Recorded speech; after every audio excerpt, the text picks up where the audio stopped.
안녕하세요. 네, 오랜만입니다. 네, 저는 오늘 영상은 정신과 약에 대한 이야기입니다. 저는 지금 병원 다닌 지 거의 1년 반 정도 되었는데요. 저는 지금도 병원을 2주에 한 번씩 방문하고 있어요.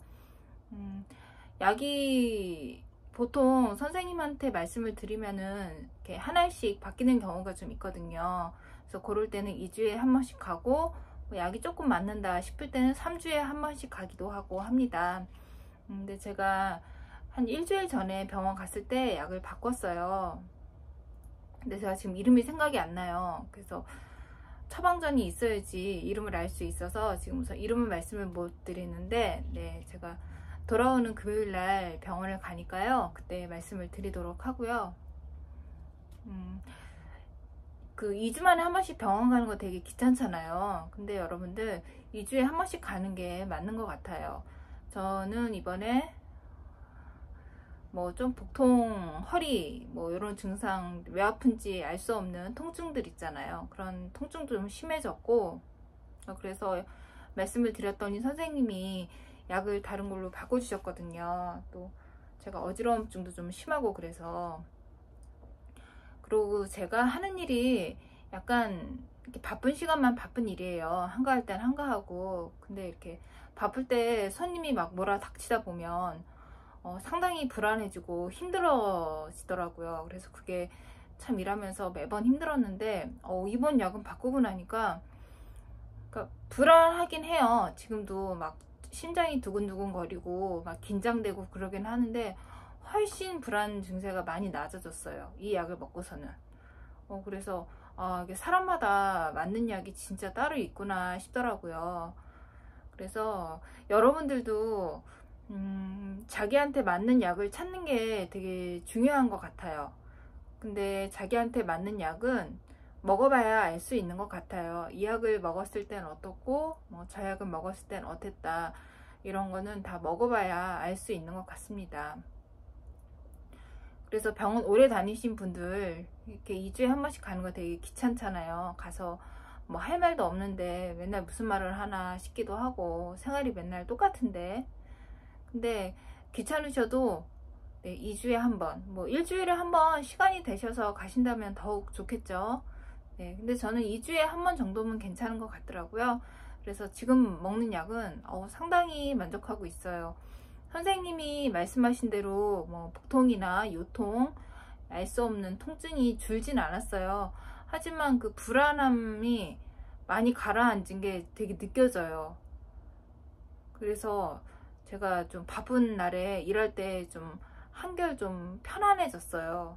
그래서 여러분들에게도 이 말씀을 꼭 드리고 싶었어요. 약을 드시면서 이 약이 나에게 맞는지 잘 모르겠다, 효과가 있는 건가 하는 게 많았어요. 저 역시 그랬고요.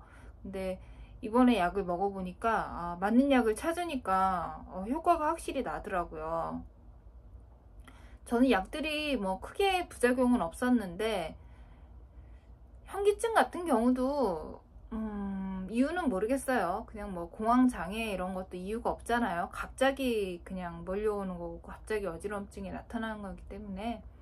네, 그게 뭐 꼭 약의 탓은 아닐 것 같은데, 지금 바꾼 약은 너무나 효과가 좋아요. 근데 제가 지금 이름이 생각이 안 나요.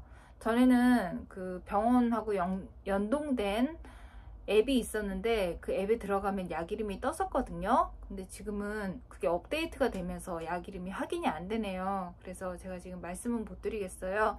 제가 나중에 또 병원 갔다 온 날 그 약 이름은 알려드릴게요. 또 여러분 중에도 그 약이 잘 맞는 분이 계실 수도 있으니까요. 네.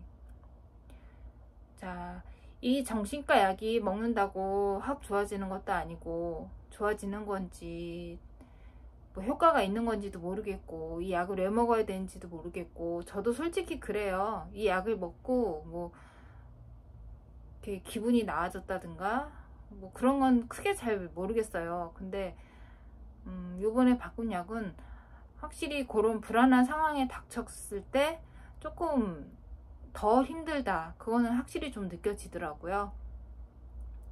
그러니까 여러분들도 약을 이것저것 바꿔가면서 본인에게 잘 맞는 약을 찾으시길 바랍니다. 그게 가장 중요한 것 같아요. 네, 병원 가는 거, 자주 가는 거 귀찮아하지 마시고요. 저도 솔직히 좀 귀찮거든요. 네, 우리 병원 자주 가는 거 귀찮아하지 말고 병원도 잘 다니고요. 약 먹어서 기분 좋아지고 기분 좀 편안해지면 그러면 됐죠. 뭐 영양제도 뭐 효과가 당장 있어서 먹는 건 아니잖아요. 그냥 효과가 있겠지 하고 먹는 거지. 그래서 저는 이 약도 그냥 효과가 있겠지 하고 먹는 게 더 중요한 것 같아요. 그 플라시보 효과라고 말이 꼬였습니다. 플라시보 효과라고 하죠. 그래서 그런 것도 좀 작용하는 게 있는 것 같아요. 선생님을 믿고 그 처방해준 약의 효능을 믿고 먹는 것도 좀 중요한 것 같습니다. 네, 우리 저랑 같은 증상을 앓고 계신 분들, 이게 치유가 될 것 같진 않아요. 나이가 먹어가면 점점 더 치유가 안 될 것 같습니다. 힘들어지는 것 같아요. 그리고 저 같은 경우는 저희 엄마도 좀 우울증을 많이 겪으셨어요. 그리고 지금도 우울증, 경증으로 약을 드시고 계시거든요. 그래서 이게 좀 유전인 것도 있는 것 같아요. 저희 신랑 쪽이나 신랑 어머님 보면은 전혀 그런 게 없으세요. 되게 밝은 사람들이 있죠. 그냥 걱정 없고 당장 큰 걱정이 있는데도 크게 걱정 안 하는 그런 성격들. 예, 좀 그런 성격이어서 우울증 같은 건 못 느끼는 것 같더라고요. 근데 저는 그런 일어나지 않은 일에 대한 불안이 상당히 커요. 그래서 저나 엄마나 보면은 아, 이게 좀 성격적인 기질도 되게 많이 좌우하는구나 싶습니다. 근데 어쩌겠어요. 이렇게 태어난 걸 뭐 고칠 수는 없는 거고, 약을 먹어서 조금이라도 도움이 되고 편안해진다면은 그게 최우선이라고 생각합니다. 네, 병원 가는 거 두려워하지 마시고요. 남의 눈 너무 신경 쓰지 마시고 그냥 힘들면 병원 가세요. 그리고 꼭 가족한테 밝힐 필요는 없다고 생각을 해요. 그냥 혼자 조용히 다니면 될 것 같아요. 아직은 이 가족한테 약 먹는 걸 밝히면은 득보다는 실이 더 많은 것 같아요. 네, 조금 배려해 주는 것도 있지만 그 배려가 고마움으로 느껴지기보다는 약간 나를 환자 취급한다는 그런 좀 기분으로 느껴질 수도 있거든요. 그러니까 가족한테는 꼭 밝히는 게 좋은 것 같진 않습니다. 저는 그렇게 생각해요. 뭐 다른 분은 아닐 수도 있겠지만 이거는 제 개인적인 의견이니까요. 네, 오늘도 이렇게 영상 봐주셔서 감사하고요. 네, 여러분 병원 잘 다니시고 약 잘 챙겨 드시길 바랄게요.